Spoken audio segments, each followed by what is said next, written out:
يا أرحم الراحمين ارحمنا.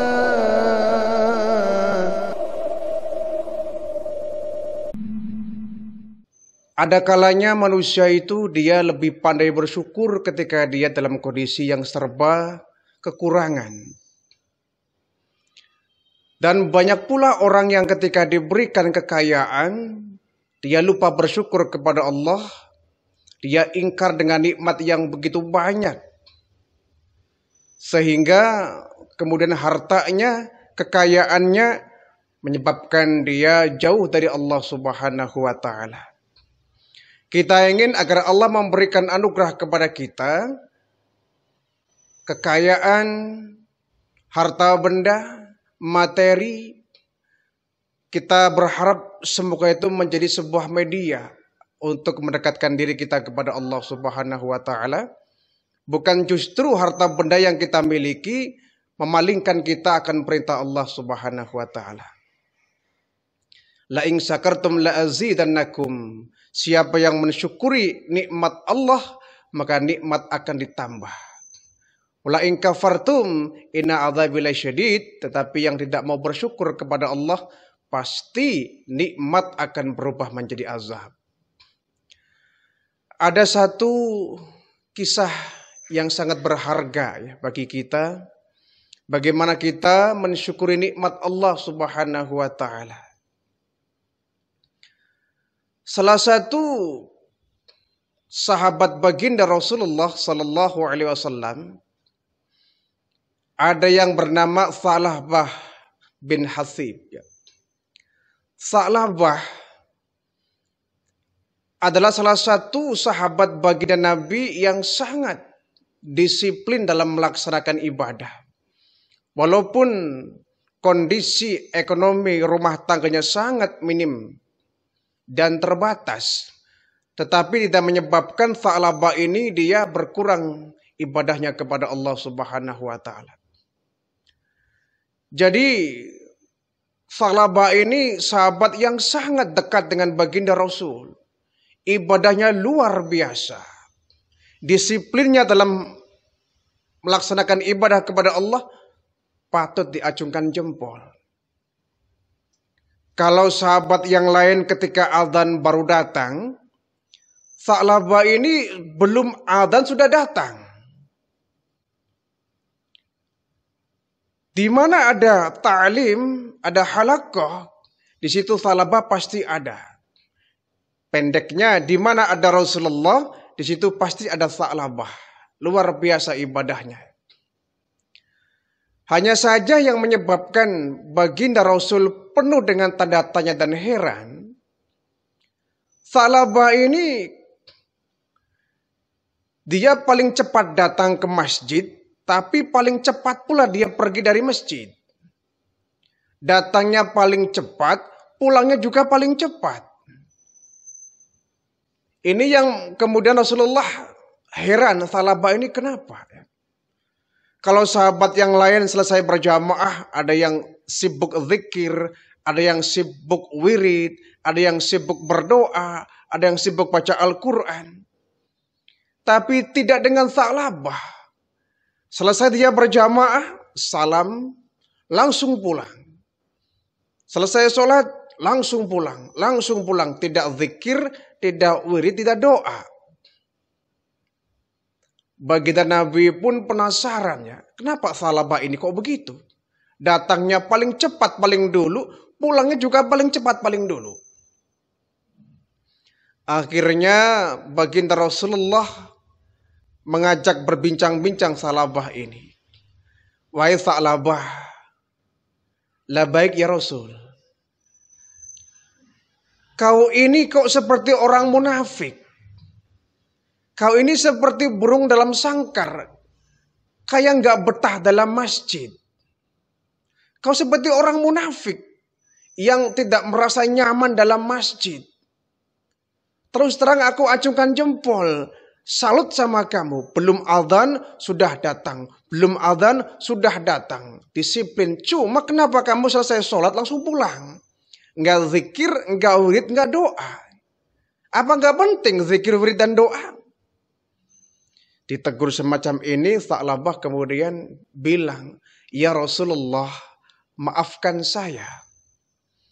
Saya bukan menganggap bahwa wirid zikir nggak penting ya Rasul. Saya bukan nggak menganggap doa itu nggak penting ya Rasul. Sebenarnya saya ingin berlama-lama di masjid. Ingin zikir, wirid, munajat, doa, baca Quran, i'tikaf. Ingin ya Rasulullah. Lalu kenapa kamu setiap pulang, setiap kali selesai sholat berjamaah langsung pulang? Begini ya Rasul. Saya ini kebetulan punya kain cuma satu. Kain yang satu ini berduaan dengan istri. Jadi ketika saya sedang sholat berjamaah di masjid, istri nungguin saya. Bukan nungguin sayanya, nungguin kainnya. Gantian kain. Oh begitu? Iya. Jadi ketika saya selesai sholat, saya segera pulang. Jangan sampai istri saya terlambat melaksanakan sholat. Karena kain yang saya pakai gantian dengan istri saya. Oh begitu? Iya ya Rasul. Lalu bagaimana? Begini ya Rasul, ini sih mumpung saya ditanya ini. Kemarin-kemarin saya mau minta, ndak enak dan malu. Ini mumpung ditanya ya saya harus sampaikan apa yang bisa saya bantu. Begini ya Rasul. Anda kan Nabi, Rasul, iya. Nabi, Rasul itu kan biasanya doanya mustajab. Iya. Lu mau kamu apa? Tolong ya Rasul, doakan saya agar saya jadi orang kaya. Agar Allah memberikan harta benda kepada saya. Kalau saya punya kain, istri punya kain di rumah, asik ibadah di masjid ya Rasul. Saya nggak bakal buru-buru pulang ya Rasulullah. Saya ingin di masjid ini khusyuk, tenang, damai. Kenapa? Istri di rumah ada kain, saya pun punya kain sendiri. Tolong ya Rasul doakan saya supaya dapat rezeki menjadi orang kaya. Mendapatkan permintaan seperti ini, Nabi tersenyum. Wahai Tha'labah, sedikit kamu syukuri itu lebih baik. Daripada kamu dikasih banyak, kamu gak mampu dan kamu kufur, itu bahaya. Sedikit kamu syukuri itu lebih baik daripada banyak kamu gak mampu membawanya. Oh gitu, iya. Baik ya Rasul, terima kasih atas nasihatnya. Pulanglah Tha'labah ini ke rumah. Besoknya masih seperti itu, selesai berjamaah langsung pulang, Nabi tegur lagi, Tha'labah, kenapa kau masih seperti itu? Ya Rasul, iya. Ya kami sih ingin bersyukur kepada Allah. Saya nggak mau jadi orang yang nggak pandai bersyukur ya Rasul. Cuma kalau kain cuma satu, ya sulit juga kami bersyukur ya Rasul. Lalu bagaimana? Tolong ya Rasul doakan saya lah jadi orang kaya. Tha'labah, lah baik ya Rasul. Kau ini orang Islam kan? Iya. Muslim kan? Muslim ya Rasulullah. Saya mau nanya. Kalau seorang muslim itu yang jadi patokan pedoman siapa? Yang jadi contoh siapa? Engkau wahai Rasulullah. Saya? Iya. Yakin? Yakin ya Rasul. Engkau uswatun hasanah. Engkaulah contoh teladan buat kami. Baik, Tha'labah. Sekarang kau lihat aku orang kaya atau orang miskin? Orang miskin ya Rasul. Nah, aku saja sebagai teladan kalian bukan orang kaya kok. Kenapa kau minta kaya? Sana pulang. Baik ya Rasulullah, terima kasih sudah diingatkan. Pulanglah Tha'labah ini. Besoknya Tha'labah nekat itu. Nggak ditanya dia ngomong, ya Rasulullah. Gini mah Tha'labah. Kalau engkau mendoakan saya menjadi orang kaya ya Rasul. Aku punya harta benda yang banyak. Aku janji ya Rasul akan semakin soleh. Saya akan banyak bersedekah. Saya akan banyak memberikan hak-hak orang miskin. Yatim piatu. Semua kaum du'afa akan saya kasih rezeki mereka. Akan saya bagi-bagi rezeki ya Rasul. Pokoknya kalau saya jadi orang kaya. Saya pasti akan menjadi orang yang soleh. Tolong ya doakan saya ya Rasul. Doakan saya ya Rasul. Nabi sedikit tergoda ya dengan janji Sa'labah ini. Sa'labah, labaik ya Rasul. Kau benar apa tidak ucapannya? Benar ya Rasul, saya berjanji. Kalau kau doakan saya menjadi orang kaya, dan aku menjadi orang yang kaya, banyak harta bendanya, saya akan menjadi orang yang dermawan ya Rasul. Semua kaum duafa akan saya kasih mereka sedekah-sedekahnya. Janji ya. Janji ya Rasul. Baik, kalau begitu saya baiat. Dibaiat oleh baginda Rasulullah. Kemudian didoakan oleh baginda Rasul. Allahumma rzuq Sa'labah. Ya Allah, berikan rezeki kepada Sa'labah ini. Setelah didoakan, ketika pulang, Sa'labah dikasih hadiah oleh baginda Rasulullah berupa kambing betina yang sedang bunting, ya, sedang hamil. Sa'labah, ini saya kasih modal, kasih hadiah berupa kambing betina sedang bunting dia. Bawa pulang ini kambing, kau pelihara ya. Mudah-mudahan kambing ini bisa menjadi pintu rezeki kamu.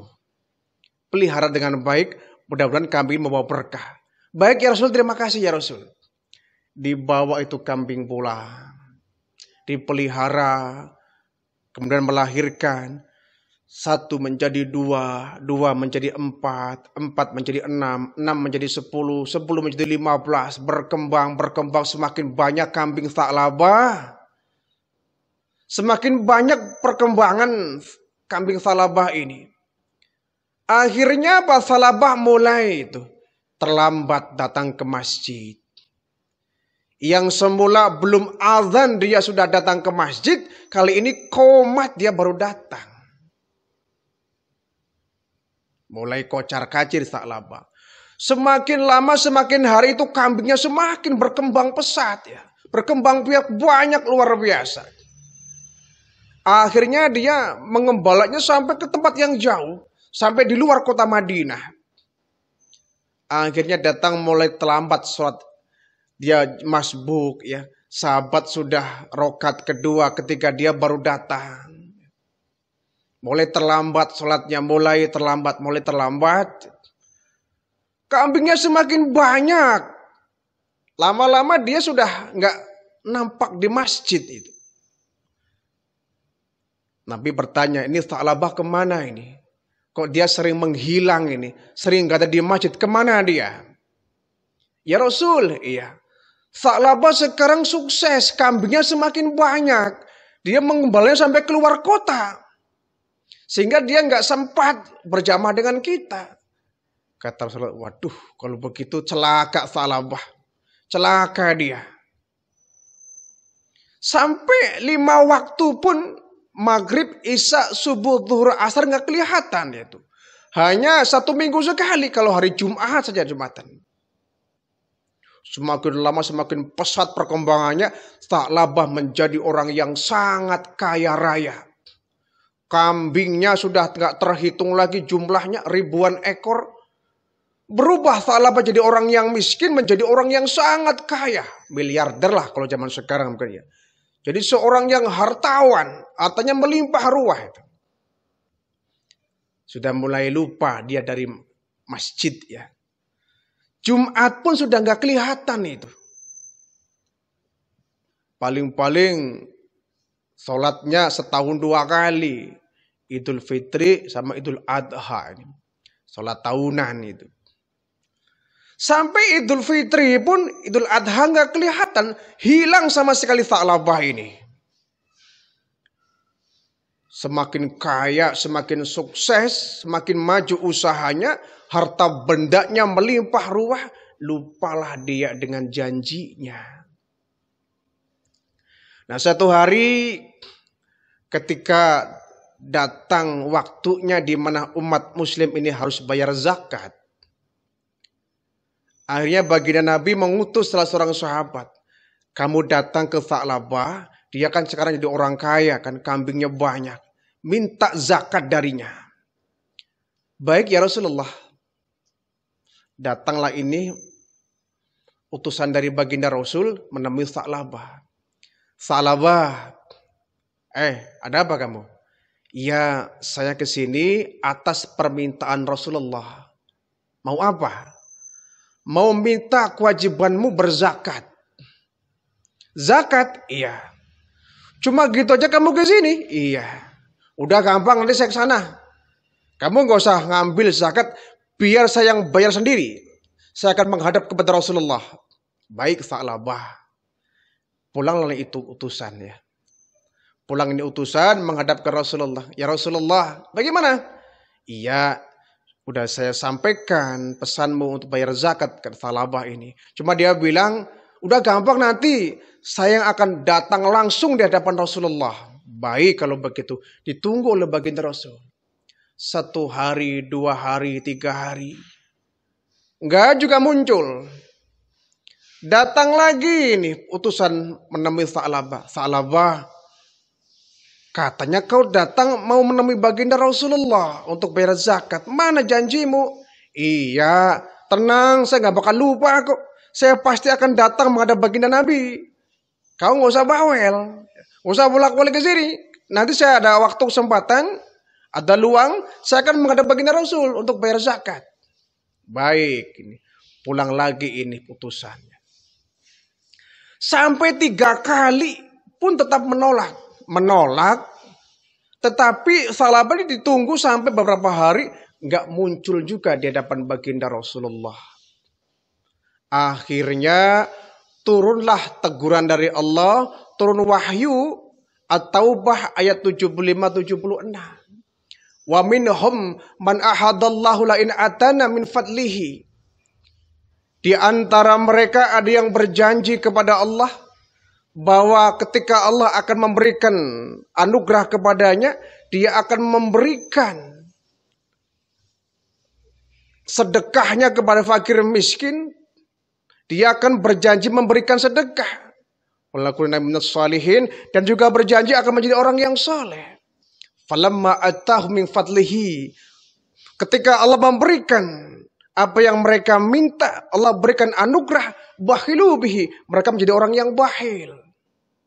Wa tawallaw wa hum mu'ridun, dia sangat ingkar dan membangkang akan kebenaran. Ketika turun wahyu, disampaikanlah kepada Sa'labah. Sa'labah, barusan turun wahyu, bunyinya begini. Ini kayaknya wahyu ini nyinggung kamu.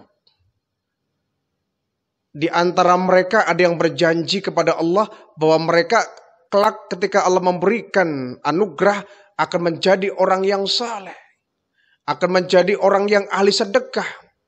Tapi ketika Allah mengabulkan doa itu, mereka menjadi orang yang berharta, menjadi orang yang kaya. Bakhilu bihi, mereka menjadi orang yang bakhil. Ini kayaknya menyinggung kamu, Sa'labah. Wah, kata siapa, kan bukan cuma saya, kan banyak orang yang lain. Tapi siapa lagi, Sa'labah? Yang digambarkan dalam wahyu ini tepat betul dengan kondisi sifat kamu kok. Langsung sadar ini Sa'labah, segera dia bertaubat, dia bawa hartanya untuk dizakatkan menghadap baginda Rasulullah. Ya Rasul, saya minta maaf, baru hari ini saya sempat menemui Anda untuk bayar zakat. Nabi sudah kadung, katakanlah mungkin marah, tersinggung ya. Apa kata Rasul? Sa'labah, kau bawa kembali hartamu, aku nggak butuh. Kau bawa kembali zakatmu, aku tolak zakatmu. Ya Rasulullah, tolonglah terima. Tidak, 3 kali utusanku menemui kamu untuk bayar zakat, kau selalu menolak. Berjanji akan datang sendiri, tapi mana janjinya? Sudah kau bawa pulang kembali hartamu? Nabi dengan agak sedikit nada tinggi ya, agak sedikit marah. Karena Sa'labah sudah ingkar janji.